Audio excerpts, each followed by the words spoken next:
ሰላም የቻናሌ ቤተሰቦች እንደምን ቆያችሁ?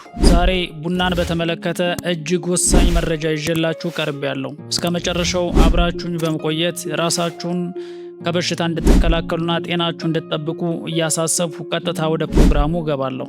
ቡና አእምሮን የሚያነቃ የልብ ጤናን የሚጠብቅና ሜታቦሊዝምን የሚያፋጥን አስደናቂ ጥቅሞች ያሉት መጠጥ ቢሆንም ከተወሰኑ ምግቦች ጋር አብሮ ሲወሰድ የሚያስከትለው ጉዳት እጅግ የከፋ ሊሆን ይችላል። በዕለት ተዕለት ልማዳችን ከምንመገባቸው ምግቦች ጋር ቡናን ስንቀላቅል በሰውነታችን ውስጥ ወሳኝ የሆኑ ማዕድናትን ጥቅም ላይ እንዳይውሉ የሚያደርግ አደገኛ ሂደት ይፈጠራል። ይህ ሁኔታ አንድ የብረት ቁራጭ እርጥበት ሲያገኘው በድብቅ ዝገት እንደሚበላው ሁሉ የሰውነታችን ውስጣዊ አካላት በእነዚህ ስህተቶች ምክንያት በድብቅ እንዲጎዱ ያደርጋል።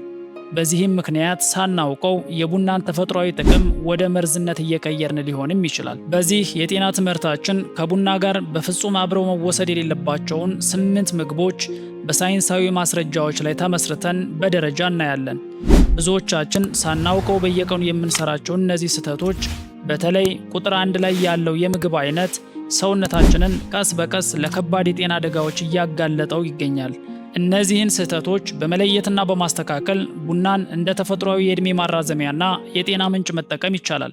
ትክክለኛውን የቡና አጠቃቀም ከተማርን ቡና ለጤናችን ተአምራዊ ፈውስም ነው። ወደ ዝርዝር ትምህርታችን ከመግባታችን በፊት አንድ ጥያቄ ልጠይቃችሁ። እናንተ ብዙውን ጊዜ ቡናን የምትጠጡት ከምግብ ጋር ነው ወይስ ደግሞ ለብቻው? እስኪ ሀሳባችሁን ኮሜንት ላይ ጻፉልኝ። ቀጣዩ መረጃ ለጤና እጅግ ወሳኝ ስለሆነ ስለ እነዚህ 8 አደገኛ ጥምረቶችና እንዴት ማስተካከል እንደሚቻል ለማወቅ እስከ ቪዲዮአችን መጨረሻ ይህንን ቪዲዮ ላይክ በማድረግ አብራችሁን ቆዩ። አሁን ቁጥር 8 ላይ ወደ አስቀመጥነው እጅግ አደገኛ የሆነ ጥምረት ላይ እንሄዳለን። ይህም የባቄላና የአተር ምርቶች ናቸው። ብዙዎቻችን ጠዋት በባቄላ ወይም በአተር የተሰራ ቁርስ መመገብ ለጤና ተስማሚ እንደሆነ እናምናለን። ነገር ግን ከቁርሱ ጋር ቡና መጠጣት ትልቅ ስህተት ነው።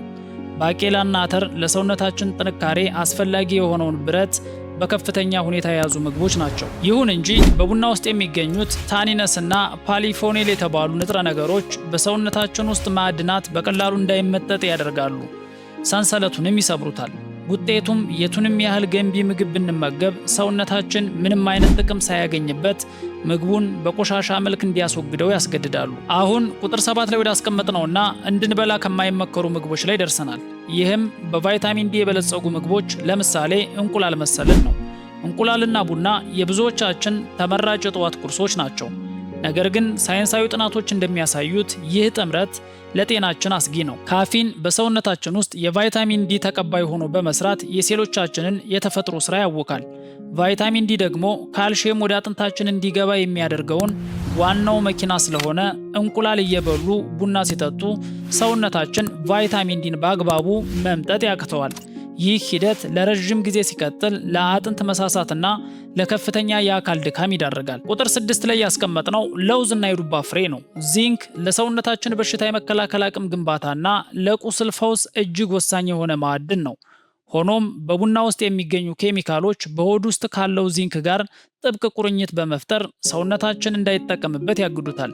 ስለዚህ ለውዝ ወይም በዚንክ የበለጸጉ ምግቦችን እየተመገቡ ቡና የምትጠጡ ከሆነ ሰውነታችሁ ለበሽታዎች ያለውን መከላከያ አቅም ቀስ በቀስ እንዲዳከም እያደረጋችሁት መሆኑን መረዳት ይገባል። ቁጥር 5 ላይ ያስቀመጥነው የታሸጉና የተቀነባበሩ ስጋዎች ናቸው። እንደ ቋንጣ፣ ሶሴጅ ወይም ደግሞ ሌሎች የተቀነባበሩ ስጋዎች ከፍተኛ የሶዲየም ወይም ደግሞ ጨውና የተለያዩ ኬሚካሎች ክምችት አላቸው።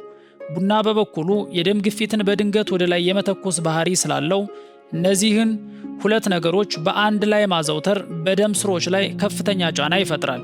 ይህ አደገኛ ጥምረት ለረጅም ጊዜ ሲቀጥል የደም ስሮች ላይ ጉዳት በማድረስ ለልብ ድንገተኛ አደጋ መጋለጥ ከፍ ያደርገዋል። ስለዚህ ይህን ከማድረግ እንድትቆጠቡ አሳስባችኋለሁ። ቁጥር 4 ላይ ያስቀመጥኩላችሁ ሲትረስ ፍሬዎች ናቸው። ብዙዎች ቡና ውስጥ የሎሚ ጠብታ መጨመር ወይም ደግሞ ከብርቱካን ጁስ ጋር አብረው መውሰድ ይወዳሉ። ነገር ግን ይህ ድርጊት ለጨንጓራ ፍጹም መርዝ ነው። ቡና ራሱ ከፍተኛ አሲድ ያለው መጠጥ ሲሆን ሲትረስ ፍሬዎች ደግሞ የራሳቸው የሆነ ሲትሪክ አሲድ አላቸው። ሁለቱ በሆድ ውስጥ ሲገናኙ የአሲድ እሳተ ገሞራ በመፍጠር የጨንጓራ ግድግዳን በመሸርሸር ለከባድ ቁስለትና ለአሲድ መመለስ ችግር በቀጥታ ይዳረጋሉ። ቁጥር 3 ላይ ያስቀመጥኩላችሁ በብረት ማዕድን የበለጸጉ አረንጓዴ ቅጠላ ቅጠሎችን ነው። እነሱም እንደ ቆስጣና ጎመን ያሉ አረንጓዴ ቅጠላ ቅጠሎች ለደም መፈጠርና ለኃይል አስፈላጊ የሆነ ብረት ይዘዋል። ሆኖም በ2024 የወጡ የምግብ ሳይንስ ጥናቶች እንደሚያሳዩት ከአረንጓዴ ምግቦች ጋር አብሮ የሚጠጣ አንድ ስኒ ቡና የብረት ማዕድኑን በሰውነታችን የመመጠጥ አቅም እስከ 80 በመቶ ያሳጣል ብሏል። ከምግብ በኋላ የድካምና የደም ማነስ ስሜት የሚሰማችሁ ከሆነ ይህ ቡና ከመመገብ ጋር ያለው ልማድ ምክንያት ሊሆን እንደሚችል ልትገነዘቡ ይገባል። ቁጥር 2 ላይ ያስቀመጥነው አይብና የወተት ተዋጽኦዎች ናቸው። የቡናና የወተት ጥምረት ካፊን በወተት ውስጥ ያለውን ካልሲየም በሽንት መልኩ እንዲወጣ ስለሚያስገድደው ለአጥንት ጤና እጅግ አደገኛ ነው። በደም ውስጥ ካልሲየም ሲቀንስ ሰውነት ይህን ማዕድን በቀጥታ ከአጥንት ውስጥ መዝረፍ ይጀምራል። ይህም የዕለት ተዕለት ልማድ ከሆነ የአጥንት ጥንካሬ በእጅጉ ይጠፋል። ስለዚህ አይብ ወይም ወተት ሲወስዱ ቡናን ማራቅ ይገባቸዋል ማለት ነው። ቁጥር 1 ላይ የተቀመጠው ነጭ ስኳርና ጣፋጭ ኬኮች ናቸው።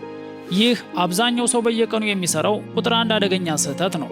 ቡና ከስኳር ወይም ከኬክ ጋር ሲወሰድ በደም ውስጥ ያለው ስኳር መጠን በሰከንዶች ውስጥ ጣሪያ እንዲነካ ያደርጋል። ይህም ፓንክሪያስ ከፍተኛ የኢንሱሊን ሆርሞንን እንዲረጭ ያስገድዳል። ይህ ሁኔታ በየቀኑ ሲደጋገም ሴሎቻችን ለኢንሱሊን ያላቸው ምላሽ እየቀነሰ ለታይፕ 2 የስኳር በሽታ፣ ለከፍተኛ የደም ግፊትና ለደም ስሮች መደፈን በቀጥታ ያጋለጣል። ቡናን በተሳሳተ መንገድ መውሰድ የጤና ጠላት ሊያደርገው ቢችልም በትክክለኛው መንገድ መጠቀም ግን የጤና ምንጭ ነው። አሁን ላይ በወጡት አዳዲስ የምርምር ውጤቶች ጥቁር ቡናን በልክና በትክክለኛው ጊዜ መጠጣት ለሰውነታችን የሚከተሉትን ታምራዊ ጥቅሞች ይሰጣሉ። የመጀመሪያው የጉበት ዋነኛ ጋሻ ነው። በቀን 2 ስኒ ንጹህ ጥቁር ቡና መጠጣት ጉበታችንን በስብ እንዳይወረር እንዲሁም ለከባድ የጉበት ካንሰር ተጋላጭ እንዳይሆን የሚከላከል ታላቅ የመከላከያ መጠጥ መሆኑን አረጋግጠዋል። ሁለተኛ የአእምሮ መነቃቃትና ጥበቃ ነው። ቡና በአእምሮአችን ውስጥ የሚከማቸውን አደገኛ መርዛማ ፕሮቲን በማጽዳት እድሜ ሲገፋ የሚመጣውን የእርጅና መርሳት በሽታን በጥብቅ ይከላከላል። ሶስተኛ ላይ የተቀመጠው ዋናው ጥቅም ደግሞ የሰውነትን ስብ ማቃጠሉ ነው። ካፊን የሜታቦሊዝም ፍጥነታችንን ከፍ በማድረግ ሰውነታችን የተቀመጠ ስብን በፍጥነት ሰብሮ ለኃይል ማመንጨት እንዲጠቀምበት ያደርጋል። ሁላችሁም ከቡና ወሳኙን ጥቅም ሙሉ በሙሉ ለማግኘት የምትፈልጉ ከሆነ እነዚህን 3 ወርቃማ ህጎች መከተል ይገባችኋል። አንደኛው የጊዜ አጠቃቀም ነው። ቡናን ከማንኛውም ዋና ምግብ ለምሳሌ ቁርስ፣ ምሳ ወይም ደግሞ እራት ጋር በፍጹም አብራችሁ አትጠጡ። ከምግብ በፊት 1 ሰዓት ወይም ከምግብ በኋላ 2 ሰዓት አርቃችሁ ጠጡ። ሁለተኛው ንጹህ መጠጥ ነው። በቡና ውስጥ ነጭ ስኳር ወይም ደግሞ ሰው ሰራሽ ማጣፈጫዎችን በሙሉ ያስወግዱ። የቡናን ተፈጥሯዊ ጥቅም ለማግኘት ንጹህ ጥቁር ቡና ብቻ መጠጣት ይመከራል። ሶስተኛው ወሳኙ ጥቅም የሰዓት ገደብ ነው። ከቀኑ 9 ሰዓት በኋላ ቡና መጠጣትን አቁሙ። ይህም አእምሯችሁ ማታ ጥልቅ እንቅልፍ ውስጥ እንዲገባ ስለሚያደርግ ነው። አሁን ለእናንተ አንድ ታላቅ የ30 ቀን የጤና ፈተና ወይም ደግሞ ቻሌንጅ አዘጋጅቼላችኋለሁ።